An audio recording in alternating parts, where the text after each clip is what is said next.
Hey guys, welcome back to Jeffry's Tamil channel. எல்லாரும் எப்படி இருக்கீங்க? நல்லா இருக்கீங்களா? இன்னைக்கு நம்ம once upon a time season 4 ஓட 9வது எபிசோடு தான் பார்க்க போறோம். இதுக்கு முன்னாடி ரிலீஸ் ஆன சீசன் அண்ட் எபிசோட்ஸ் எல்லாமே ஆல்ரெடி நம்ம சேனல்ல அப்லோட் பண்ணிருக்கோம். பார்க்காதவங்க டிஸ்கிரிப்ஷன்ல லிங்க் இருக்கு. ஃபர்ஸ்ட் சீசன்ல இருந்து பார்த்துட்டு வாங்க. அப்பதான் இந்த கதை உங்களுக்கு புரியும். ஓகே, இந்த வீடியோ பிடிச்சிருந்தா லைக் பண்ணி விட்டுருங்க. சப்ஸ்கிரைப் பண்ணாதவங்க மறக்காம சப்ஸ்கிரைப் பண்ணிக்கங்க. அப்பதான் அடுத்தடுத்து அப்லோட் பண்ற எபிசோட்ஸ் எல்லாமே உங்களுக்கு ஆன் டைம் நோட்டிபிகேஷன்ல வந்துகிட்டே இருக்கும். ஓகே, வாங்க இப்ப நம்ம வீடியோக்குள்ள போலாம்.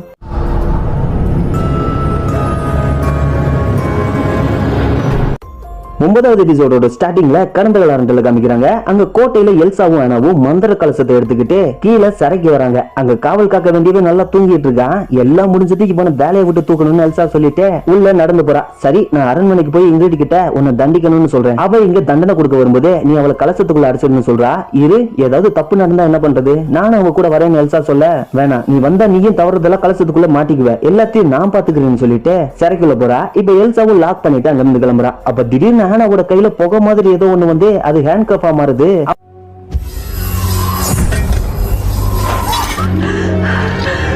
அவளை சங்கிலியால கட்டி போட்டுக்கிட்டே சர்ப்ரைஸ்னு சொல்லிட்டு ஐஸ் வீச் அங்க வரா. நான் சொன்னதை எல்சா நம்ப மாட்டான்னு எனக்கு நல்லா தெரியும்னு சொல்றா. இப்ப அப்படியே கட் பண்ண ஸ்டோரி புக்ல எம்மா மயக்கம் தெளிஞ்சு காரை விட்டு வெளியே வரா. அப்ப அங்க ஐஸ் வீச் வந்து, எம்மா உடனே வீட்டுக்கு போ, நீ பெரிய ஆபத்துல இருக்க, ரம்பிள்ஸ்டில்ஸ்கின் உன்கிட்ட சொன்ன எல்லாமே பொய்ன்னு சொல்றா. அவன் என்கிட்ட சொன்னது உனக்கு எப்படி தெரியும் என்ன கேட்க, அப்ப நான் நினைச்சது சரிதான், நீ அவனை நம்ப கூடாது, அவனுக்கு தேவைப்படுறதை எடுக்கிறதுக்காக உன்னை கொன்றுவான்னு சொல்றா. நீ பொய் சொல்ற, கண்டிப்பா நான் போக தான் போறேன்னு சொல்லிட்டு எம்மா சொல்ல, நான் உன்னை போக விட மாட்டேன்னு சொல்றா. உன்னால என்ன காயப்படுத்த முடியாது, என்ன உனக்கு நான் வேணும்னு சொல்லிட்டு திரும்புறா. அப்ப ஐஸ் வீச் அந்த சைடு வந்து நிக்கிறா. நீ உண்மையில இங்க இல்லையான்னு அவன் மேல கை வைக்க, அவளும் பனியா மாறுறா.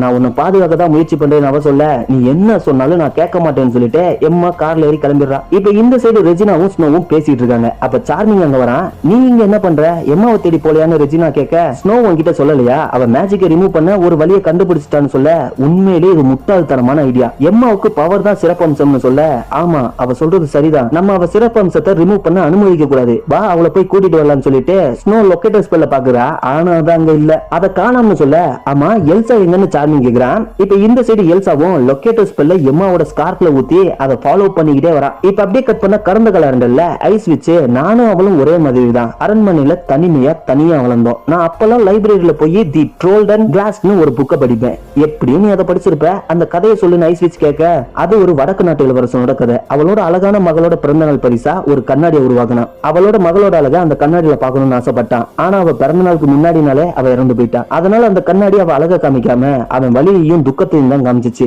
அதுக்கு மேல ஞாபகம் இல்லைன்னு சொல்றா. அதை நான் சொல்றேன், அவன் ரொம்ப செதஞ்சு போயிட்டான். அதனால தன்னோட ராஜ்யமும் அந்த வலியை பகிர்ந்துக்கணும்னு முடிவு பண்ணான். அதனால பல வருஷமா டார்க் மேஜிக்கை யூஸ் பண்ணான். அவனோட முழு ராஜ்யத்து மேலேயும் ஒரு மந்திரத்தை போட்டான். அதுல இருந்து எல்லாரும் அவங்க நேசிக்கிறவங்களோட மோசமான முகத்தை மட்டுமே பார்த்தாங்க. அவங்க ஒருத்தர் தாக்கி தானாவே அழிஞ்சு போயிட்டாங்கன்னு சொல்றா. அந்த கதைக்கு இதுக்கும் என்ன சம்பந்தம்னு ஆனா கேட்க, நீ ரூம்ல ஒரு கண்ணாடியை பார்த்தேல, அதுதான் அது, அதோட ஒரு பீஸ் தான் இது. நான் அந்த கண்ணாடியை வருஷ கணக்கா பார்த்தேன், அதுல என் வலியும் வேதனையும் மட்டும்தான் தெரிஞ்சதுன்னு சொல்ல, நீ அந்த சிறந்த பார்வை மந்திரத்தை போட போறியான்னு கேட்க, ஒரு ராஜ்யத்து மேல அந்த மந்திரத்தை போடுற அளவுக்கு சக்தியை சேகரிக்க என் வாழ்நாள் முழுசா செலவாகும், அதனால அதை ஓ மேல மட்டும் போட போறேன்னு சொல்லிட்டு அந்த கண்ணாடியை சின்ன சின்ன பீஸா மாத்தி அதை ஊதுறா. அதுவும் நேரா ஆனாவோட கண்ணுக்குள்ள போகுது.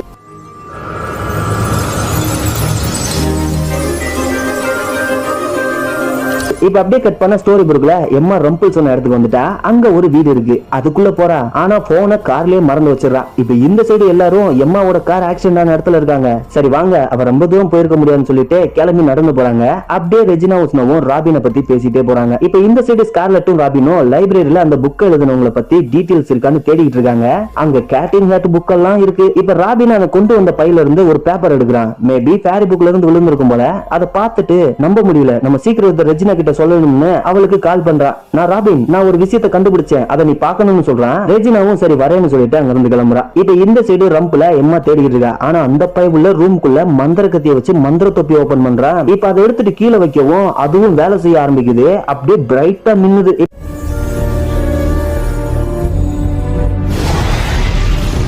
இப்ப உடனே ரம்புல் ரூம்ல இருந்து வெளியே எம்மா கிட்ட வரான். சரி இப்ப நான் என்ன செய்யணும்னு கேட்க, உனக்கு தேவையானது அந்த ரூம்ல இருக்கு, அதை நான் எப்போ ரெடி பண்ணிட்டேன், அதுக்குள்ள போன்னு சொல்றான். அப்ப அவளும் ஐஸ் விச் அவனை பத்தி சொன்னதை ரம்பிள் கிட்ட சொல்றா. அதெல்லாம் பொய், இதை நீ பண்ணணுமா வேணாமான்னு நீயே முடிவு பண்ணணும்னு சொல்ல, ஆமா நான் உள்ள போகும்போது நீ என்ன பண்ணுவேன்னு கேக்குறா. நான் உள்ள வரமாட்டேன், ஏன்னா எனக்கு என் பவர் வேணும்னு சொல்லிட்டு வெளியே போறான். இப்ப இந்த சைடு ஹூக்கும் வேகமா எம்மான்னு கத்திக்கிட்டே அந்த வீட்டுக்கு வரான். ஆனா முன்னாடி ரம்பிள் நிக்கிறான். அந்த தொப்பியை வச்சு எம்மாவை பிடிக்க விட மாட்டேன்னு சொல்ல ரம்பிள் அவனை கேட்ல கட்டி போட்டுறான். நீ அனுப்பின மெசேஜை எம்மா பாக்கலன்னு அவன் போன் எடுத்து காமிக்கிறான். கவலைப்படாத, நீ மிலாவை மறந்தது மாதிரி இவளையும் சீக்கிரமா மறந்துடுன்னு சொல்ல, அவ உன் பேரனோட அம்மா இப்படி பண்ணாதன்னு ஹூக் சொல்ல, ஆனா எனக்கு அவ வேணுமேன்னு ரம்பிள் சொல்றான். அப்ப எல்சாவும் பில்டிங்க்கு அந்த சைடு வரா. அவ பவரால கதவை உடைச்சு உள்ள போறா.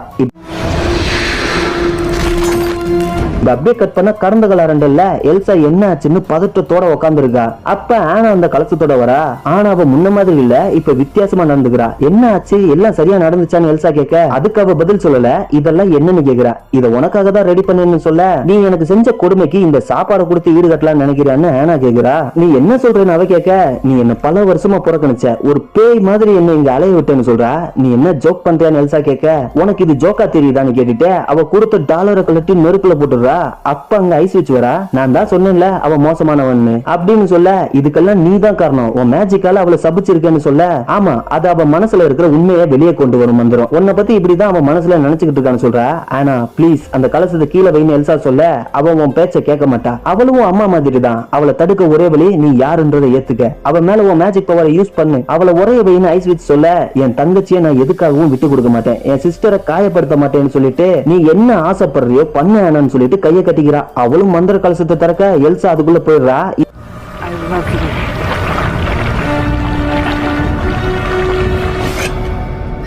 இத பார்த்து ஐஸ் விச்சும் சாக்காயிரா. ஆக மொத்தம் எல்சாவில ஃப்ரீஸ் பண்ணிடுவான்னு நினைச்சிருப்பா. பட் இங்க ஆப்போசிட்டா நடந்துருச்சு. இப்ப ஆனாவும் நார்மல் ஆகிடுறா. என்ன செய்ய வச்சேன்னு கேட்க, முட்டாள் இது எல்லாமே ஓன் தப்பு தான் சொல்லிட்டு அவ கழுத்தை பிடிக்க போறா. அவ கிட்ட இருந்து தள்ளி போன்னு சொல்லிட்டு கிறிஸ்டபர் அங்க வரான். பாரப்பா உன்னை காப்பாத்த ஹீரோ வந்துட்டான் பாரு. கடைசியில என்ன எல்லாரும் ஒரு அரக்கனா பாக்குறீங்களா, அதை நான் ஏத்துக்க வேண்டிய நேரம்னு சொல்லிட்டு அவங்க 2 பேரோட சேர்த்து அரண்மனையே உரைய வச்சிடுறா. இப்ப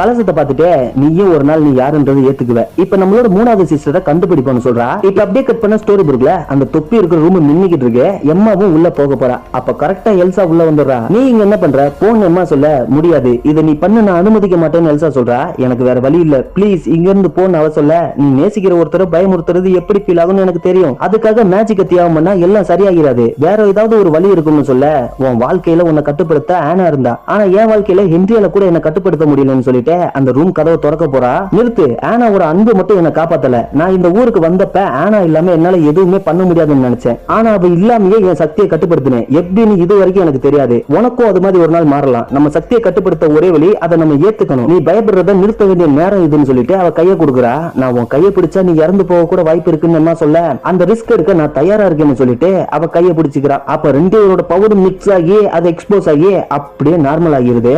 இப்ப எம்மாவால அதை கண்ட்ரோல் பண்ண முடியுது.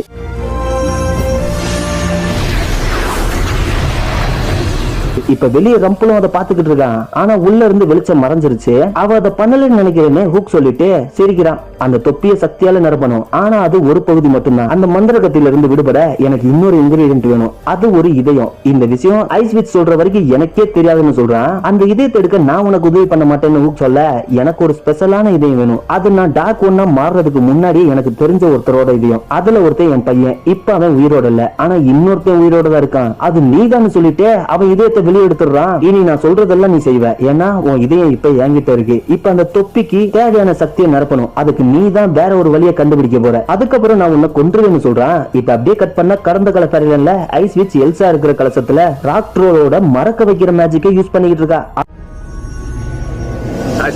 அப்ப அங்க ரம்பிள் வரான். அப்ப ஆனாவோட டாலர் எடுக்கிறான். உனக்கு என்ன வேணும்னு அவ கேட்க, உன் தங்கச்சி பொண்ணு என்கிட்ட இருந்து ஒரு பொருளை திருடிட்டு வந்துட்டான்னு சொல்றான். ஆனா அவளும் நான் அதை பார்க்கலன்னு போய் சொல்றான். உனக்கு ஒழுங்கா போய் சொல்ல கூட வரலன்னு சொல்லிட்டு மந்திர கலசத்தை காணாம போக வச்சிடறான். அவ எங்க அவளை திருப்பி கொடுன்னு கத்துறா. ஆமா நீ ஏன் அவளோட நினைவுகள் அழிச்ச, அதை தெரிஞ்சுக்க எனக்கு ஆர்வமா இருக்குன்னு சொல்ல, நாங்க எங்க வாழ்க்கையை புதுசா ஆரம்பிக்கணும்னு நினைச்சேன், அதனாலதான் சொல்றா.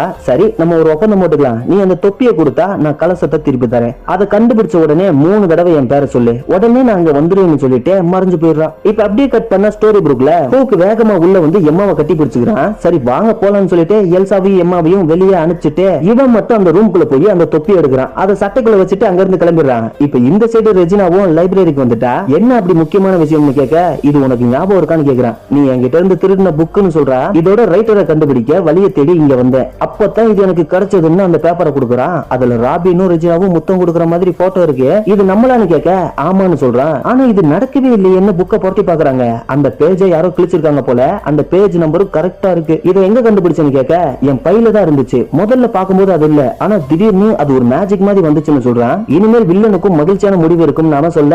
இப்ப ரெண்டு பேரும் அப்படியே ரொமான்ஸுக்கு போயிடுறானுங்க. இப்ப இந்த சைடு ஐஸ் வீச்சை சுத்தி இருந்த வளையம் மறைஞ்சிருது. அவளும் வெளியே வந்து அந்த ரிப்பனை மறைய வச்சிடுறா. ஒண்ணு மட்டும் அவ கையில கட்டிருக்கு. இப்ப அப்படியே கட் பண்ண அரண்டல்ல ஐஸ் வீச் மேஜிக் பாக்ஸ ஒளிச்சு வச்சால அந்த இடத்துக்கு வரா. மேஜிக் பாக்ஸையும் எடுத்துட்டு ரம்பிள்னு பேரை சொல்றா. மூணாவது தடவை அவன் பேரை சொல்ல போகும்போது அந்த கிழவன் அங்க வந்துடுறான். நீ எதுக்காக டார்க் ஒன் பேரை சொல்ற? அவன் கூட ஒப்பந்தம் போட்டிருக்கியா? அவனால உன் மூணாவது சகோதரியை கண்டுபிடிக்க முடியும்னு நினைக்கிறியான்னு கேக்குறான். ஆனா ஏற்கனவே என்கிட்ட இருந்தவளை இப்ப இழந்துட்டேன்னு அவ சொல்ல, மகிழ்ச்சியான முடிவு கிடைக்க கொஞ்சம் நேரம் ஆகலாம். ஆனா அது நடக்கும். மந்திரவாதி உன் மூணாவது சிஸ்டரை கண்டுபிடிச்சிட்டாரு. ஆனா அவ இன்னும் பிறக்கவே இல்லைன்னு சொல்றான். அவ பிறக்கலன்னு மந்திரவாதிக்கு எப்படி தெரியும்னு கேட்க, அவருக்கு பல விஷயங்கள் தெரியும். நீ அந்த தொப்பியை டார்க் ஒன் கிட்ட கொடுத்தா உனக்கு மகிழ்ச்சியான முடிவு எப்பவுமே கிடைக்காதுன்னு சொல்ல, உன்கிட்ட கொடுத்தா என்ன ஆகும்னு சொல்றா. உனக்கு உன் மூணாவது தங்கச்சி கிடைப்பா அப்படின்னு சொல்லிட்டு ஒரு மேஜிக் கதவை வர வைக்கிறான். இந்த கதவை ஒண்ணு ஒரு புது உலகத்துக்கு கூட்டிட்டு போகும். அங்கதான் உன் மகிழ்ச்சியான முடிவு இருக்கு. அந்த பாக்ஸ கூட உனக்காக நான் அந்த கதவை திறந்து விடுறேன்னு சொல்ல அவளும் கொடுத்துடுறா. பதிலுக்கு அவனும் ஒரு செய்தியை கொடுத்துட்டு இது ஒண்ணு உன் மூணாவது சகோதரி கிட்ட கூட்டு போகும்னு சொல்லிட்டு கதவை ஓபன் பண்றான். அவளும் அந்த கதவுக்குள்ள போறா. பார்த்தா 1982ல சிட்டிக்கு வந்திருக்கா. இப்ப அப்படியே கட் பண்ண ஸ்டோரி புக்ல எல்லாரும் ஓடி வந்து எம்மாவை கட்டி பிடிச்சுக்கிறாங்க. இப்ப அவன் மேஜிக் உன் கட்டுப்பாட்டுல இருக்கான்னு ஸ்னோ கேட்க ஆமான்னு சொல்லிட்டு அவன் மேஜிக் யூஸ் பண்ணி வானத்துல கலர் கலரா பட்டாசு வெடிக்க வைக்கிறா.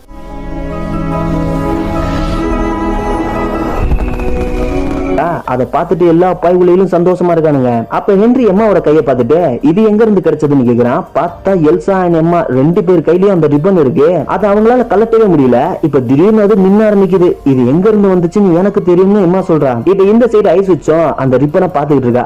அப்ப அங்க ரம்பு வரான். எம்மா நான் நினைச்ச மாதிரி நடந்துக்கல, நீ தான் அதுக்கு காரணமானு கேக்குறான். நான் இல்ல, நீ தான் என்ன வளையத்துல சிக்க வச்சிட்டிய. நீ சொன்ன மாதிரி கலசத்தோட தூள் சீக்கிரம் மறைஞ்சு போயிடுச்சு. ஆனா எம்மாவை காப்பாத்தினது நான் இல்ல, எல்சா தான். இந்த ரிப்பனால எனக்கு எந்த யூஸும் இல்ல இப்ப வரைக்கும். ஆனா இப்போ இது எங்க மூணு பேரையும் சிஸ்டரா எனக்கும். அதுக்கு உனக்கு தான் நன்றி சொல்லணும்னு சொல்றா. அப்ப அந்த ரிப்பன் மின்னுது. இப்ப எங்க மூணு பேரோட சக்தி ஒண்ணு சேர்ந்துருச்சு. இப்ப இந்த பவரை வச்சு என் கண்ணாடி மூலமா அந்த மேஜிக்க ஸ்டோரி புக் மேல போட முடியும். ஒன்னு தோக்கடிக்கவும் முடியும்னு சொல்றா. நான் உன்னை எச்சரிக்கிறேன், உன் பவர் மேல அதிக நம்பிக்கை வைக்காதுன்னு சொல்லிட்டு அங்க இருந்து கிளம்புறான். இப்ப அவளும் அந்த கண்ணாடி கிட்ட நேரா போய் அவளோட கையை நிட்டுறா.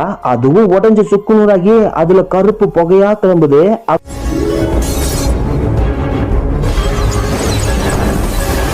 அப்படியே 9வது எபிசோடையும் முடிக்கிறாங்க. மேபி இதுக்கப்புறம் அந்த சிதைந்த பார்வை மந்திரம் ஸ்டோரி புக் ஃபுல்லா பரவ போகுதுன்னு நினைக்கிறேன். அதை எப்படி சமாளிக்க போறாங்கன்னு 10வது எபிசோட்ல பார்க்கலாம். எப்படி இந்த வீடியோ ரொம்ப இன்ட்ரெஸ்டிங்கா இருந்துச்சா? ஓகே, இந்த வீடியோ பிடிச்சிருந்தா லைக் பண்ணி விட்டுருங்க. சப்ஸ்கிரைப் பண்ணாதவங்க சப்ஸ்கிரைப் பண்ணிக்கோங்க. நெக்ஸ்ட் 10வது எபிசோட்ல பார்க்கலாம். அது வரைக்கும் தேங்க்ஸ் ஃபார் வாட்சிங் அண்ட் பை பை.